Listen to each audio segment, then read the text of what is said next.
The maid was whispering, on her knees. The twins weren't moving. Oxygen masks were strapped to their faces. In the doorway, the billionaire father froze, his eyes wide with horror. Why did one child's hand just twitch? Maxwell Ashford had lived through public scandals, lawsuits, even the death of his wife.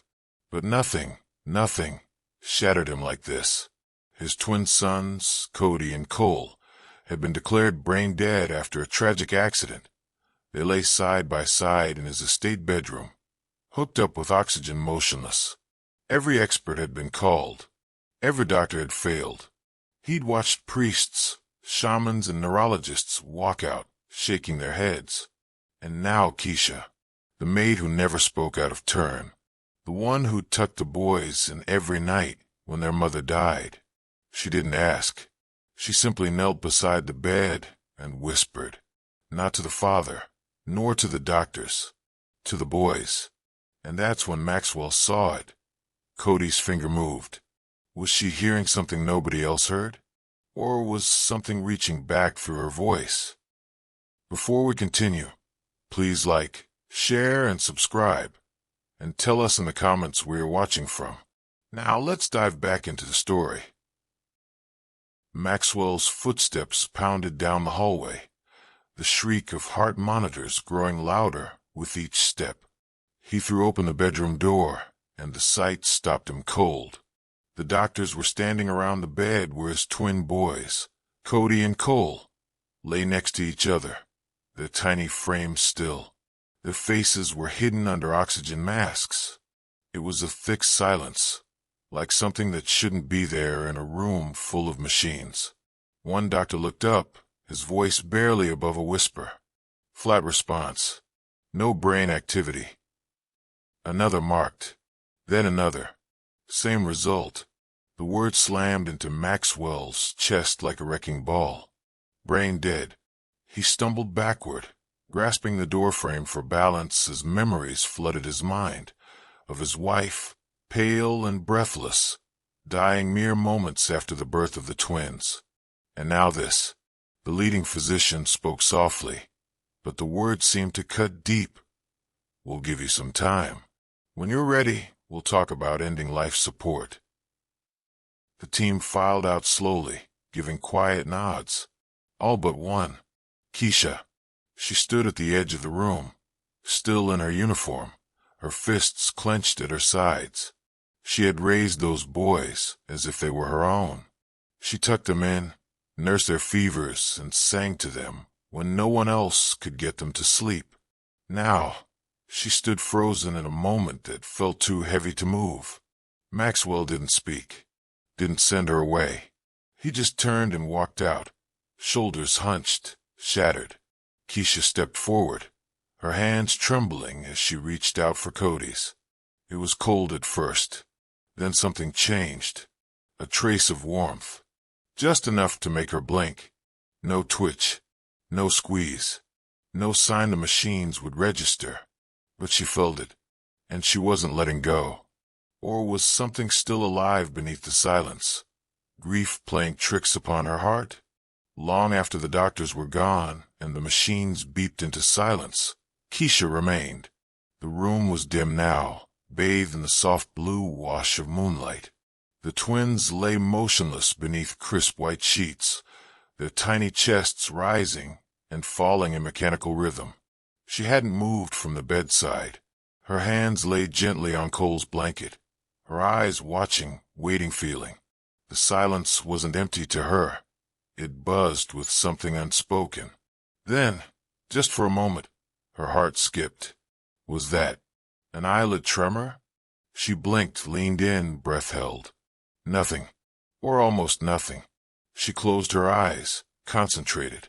Cody's breathing had shifted. Not much, just a little less shallow. A tiny hint of resistance against the machine. Keisha's lips parted. Not with panic, not with science, but with instinct. She started to whisper, "Sweet boys, you're not alone. I'm right here." Her voice was soft, maternal, the kind of voice that once helped them sleep after nightmares. a voice filled with love they'd known since birth. She didn't explain why she was whispering. She just did. Behind her, a sharp voice broke the moment. "They can't hear you." Maxwell's figure stood in the doorway with red-rimmed eyes, hands clenched. "They're gone, Keisha. Gone." Keisha turned slowly, not startled, not shaken. "Sir," she said, "their spirits are still here. I can feel it." Maxwell stared at her, his jaw tight, as if he was trying to anchor himself to cold facts. But he said nothing. He left. Keisha turned back to the boys and didn't stop whispering. Hours passed. Then, just as she reached to adjust Cody's blanket, she saw it. His finger. It moved. Nothing much, just a twitch, possibly a muscle spasm. But she knew what she saw. Or did she? Was something waking up? Or was her heart seeing what it needed to? Morning brought no light. Neurologists reached back in with grim faces, holding fresh scans. They laid them out quietly while Maxwell stood by the window, arms crossed, jaw clenched. "No brain activity," one said flatly. "No change." Maxwell didn't answer, only nodded. He had ceased asking questions. The room was thick with the finality of it. Sterile, scientific, dead. He sat alone in his study later that afternoon, a brochure from a funeral home open on his desk. 2 caskets, 1 service. He clutched the edge of the table so tightly that his knuckles turned white. Meanwhile, Keisha sat with her old tablet in her lap at the kitchen table, her eyes fixed on medical forums and archived news reports. Locked-in syndrome, coma awakenings, sensory triggers. Her screen showed articles about children declared brain dead who responded to a mother's voice, to a familiar touch, to music. She scrolled faster. Stories of impossible recoveries. Families who never gave up. She stood and walked directly to Maxwell's study. "I need 1 hour," she said. "Alone. With the twins." Maxwell didn't look up. "No." She stepped closer. "Please, sir. I've read things cases. I believe something's still there." "They're gone." His voice cracked. She didn't bat an eyelid. "Then let me try. Just once. 1 hour." Maxwell finally looked at her, eyes hollow broken. "1 hour," he said. "Only because I have nothing left to lose." Keisha bowed her head in gratitude. Minutes later, the door closed softly behind him. She approached the boys and, her heart pounding, called their names in a whisper. She laid her palms on their foreheads, spoke softly, and then, the monitor beside Cody blinked. A faint rise in activity. Keisha's breath caught. Was this the start, or just a final flicker? The room was silent, but charged, like the air when a storm was coming. Keisha moved reverently, falling slowly to her knees between the twins' beds, as she had since the beginning. Her knees kissed the cold floor. Her hands reached out, trembling, and gently took theirs. She bowed her head, and then she spoke. Soft, intentional, the exact words she'd heard their mother say, long ago, in the quiet of the nursery. "Come back to me, my angels. Mama's watching." Her voice cracked slightly, but she didn't stop. Then she sang. A lullaby that had been passed down from her grandmother, the one she'd hummed in the kitchen when the boys were babies, the same one their mother had learned from her too. Her voice was steady, low and warm, carrying the vibration of memory. The room did not move, but it felt like it was listening. The machines beeped on, but nothing else. Until, a flicker. Keisha's eyes snapped to Cody's face. His upper lip twitched. Then his finger curled. Then, a tear. One single tear rolled down Cody's cheek. Keisha gasped and scrambled to her feet. "Mr. Ashford," she called out, her voice echoing down the hall. "Mr. Ashford." Footsteps thundered in response. But would the doctors believe what she saw? Would the machines? Maxwell stormed into the room, breath caught in his throat. Keisha pointed at the monitor.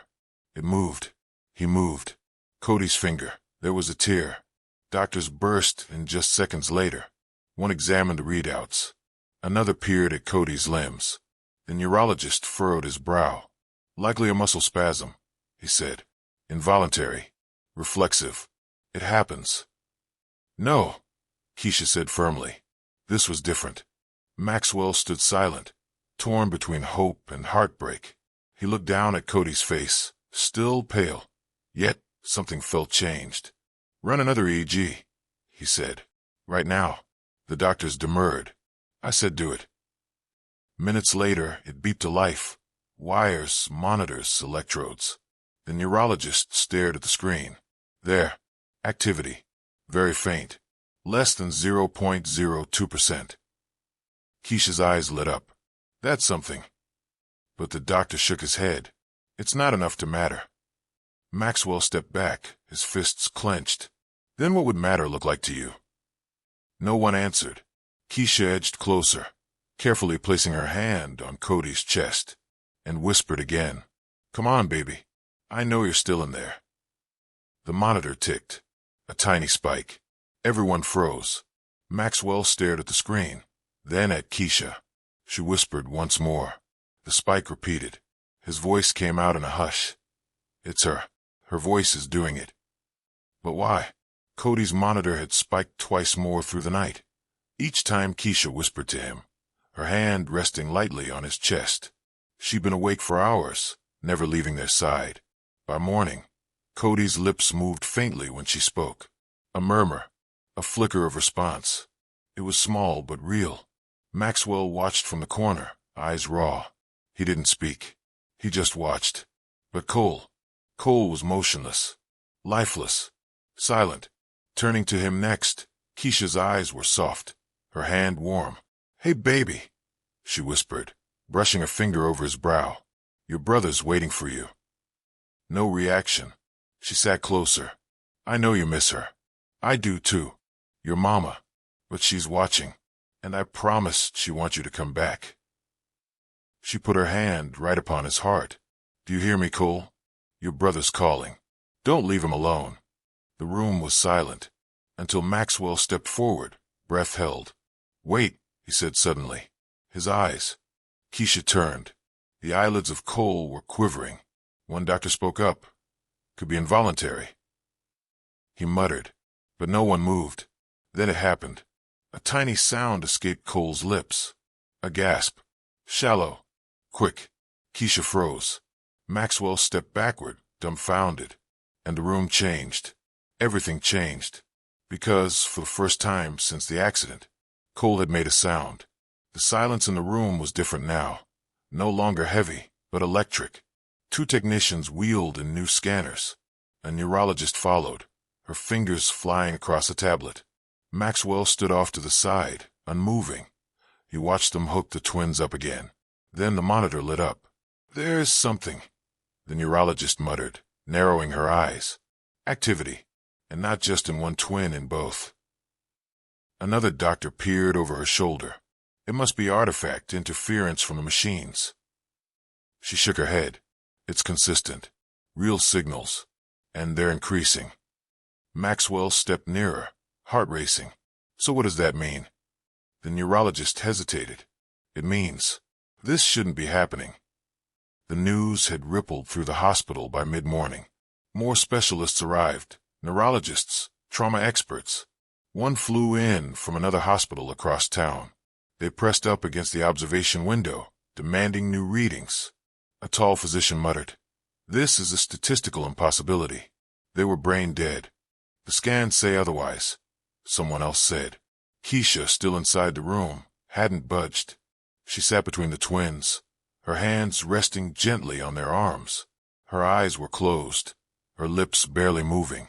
She whispered, in tones that only the boys could hear. She sang melodies laced with memory, threaded with love. Maxwell watched her for a long time before eventually stepping close. What exactly are you whispering to them? He asked, voice low. Keisha merely looked up, her face composed. Words her mother would have said, words that opened the door back to life. He blinked. You believe that? I know it. Outside, the machines continued to beep. Inside, something shifted. Cole's head turned slightly, then Cody's. Their bodies still lay limp, but their faces tilted just enough towards Keisha's voice. Maxwell's mouth fell open.